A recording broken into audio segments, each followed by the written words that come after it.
నోటి శుభ్రత లోపిస్తే దంతాలు పాడవుతాయి. పాచి, గారతో పాటు దంతక్షయం, చిగుళ్ల జబ్బులు మొదలవుతాయి. ఈ విషయాలు మనకు తెలిసినవే. అయితే నోటి శుభ్రత సరిగ్గా లేకపోతే ఆల్జిమర్స్, పార్కిన్సన్స్ వంటి నరాల జబ్బులు కూడా వస్తాయని తెలుసా? ఈ ప్రశ్నలకు అవుననే సమాధానం చెబుతున్నారు పరిశోధకులు.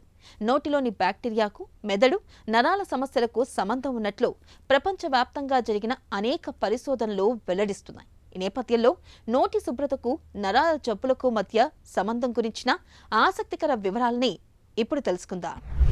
ఓరల్ హైజీన్ మెదుడుపైన రకరకాలుగా ప్రభావం ఉంటుందనేది డాక్యుమెంట్ చేశారు. ఏ విధంగా ఉంటుందంటే, ఈ ఓరల్ హైజీన్ సరిత లేని వాళ్లకు ఈ బ్రెయిన్లో రక్తనాళాల్లో ఈ రక్తము తొందరగా గడ్డ కట్టడము, వాళ్ళకు తొందరగా ఈ పక్షవాతం అనేది రావడం జరుగుతుంటుంది. సో మామూలుగా పక్షవాతం అనేది 50-60 ఇయర్స్ దాటిన వాళ్ళకు, లేకపోతే షుగర్, డయాబెటీస్, అంటే vascular risk factors, diabetes, hyper tension, smoking, alcohol, obesity, ఇవన్నీ ఉండే వాళ్ళకు వస్తుంటుంది. బట్ ఈ ఓరల్ హైజీన్ కూడా సరిత లేని వాళ్ళకు కూడా ఈ విధంగా తొందరగా స్ట్రోక్ రావడం అనేది జరుగుతుంది. అది ఒకటి ఫ్యాక్ట్. ఇంకోటి రెండోది ఏమిటంటే, ఈ ఓరల్ హైజీన్ చాలా నెలల తరబడి చాలా కాలం వరకు సరిత లేని వాళ్ళకు ఈ బ్రెయిన్లో సెల్స్ షింక్ కావడము, డ్యామేజ్ కావడము జరిగేదానివల్ల తొందరగా డీజెనరేటివ్ న్యూరలాజికల్ డిజార్డర్స్, ముఖ్యంగా ఏమిటంటే ఈ పార్కిన్సన్స్ డిసీజ్ అనేది, తర్వాత వచ్చి డిమెన్షియా అనేది తొందరగా వచ్చేదానికి అవకాశం ఉంటుందనేది అది ప్రూవ్ చేశారు.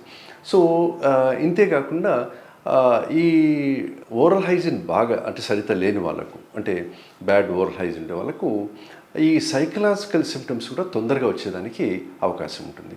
ఈ ఓరల్ హైజీన్ ఏ విధంగా మంచిగా మెయింటైన్ చేయడం అనే దానికి ముఖ్యంగా 3 సూత్రాలు ఏమిటంటే, ప్రతి ఒక్కరూ గుర్తుపెట్టుకోవాల్సిన విషయం ఏంటంటే, ప్రతిరోజు 2 సార్లు బ్రష్ చేయడం. ఒకటి వచ్చి మార్నింగ్ లేచిన తర్వాత నైట్ పనుకునే ముందు, just before going to bed.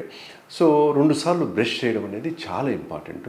ఇంకా రెండోది ముఖ్యమైన విషయం ఏంటంటే, తినిన తర్వాత, ఫుడ్ తీసుకున్న తర్వాత, ఎటువంటి ఫుడ్ అయినా కావచ్చు, ఫుడ్ తీసుకున్న తర్వాత 4 to 5 టైమ్స్ పుక్కలిచ్చి మూయడం అనేది ప్రతి ఒక్కరు నేర్చుకోవడం అనేది చాలా ఇంపార్టెంట్.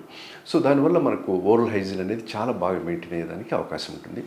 ఇంకా మూడోది ఏమిటంటే hydration, water, plenty of water తీసుకునే దానివల్ల, ఎవ్రీ సెకండ్, థర్డ్ అవర్లీ ఒక గ్లాస్ ఆఫ్ వాటర్ తీసుకునే దానివల్ల ఈ ఓరల్ హైజీన్ బాగా మెయింటైన్ అవుతుంటుంది.